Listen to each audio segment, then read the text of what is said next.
To fix the air fryer error code E1, it is essential to understand the possible causes, which typically include overheating, a damaged temperature sensor, or a system glitch. The first step is to let the air fryer cool down by turning it off and unplugging it from the power source, allowing it to sit for at least an hour before switching it on again.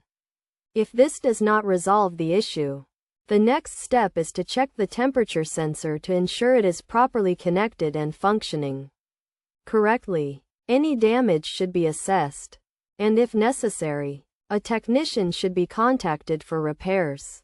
Alternatively, replacing the temperature sensor may be required. If the issue persists, resetting the air fryer is the next course of action. Turn off the machine, unplug it, and then press and hold the time up and temperature up buttons together until a beep is heard after 10 seconds. Release the buttons and wait 2 minutes before reconnecting the air fryer to the power source and turning it on. By following these steps, the air fryer error code E1 can be resolved, allowing the machine to function properly once again.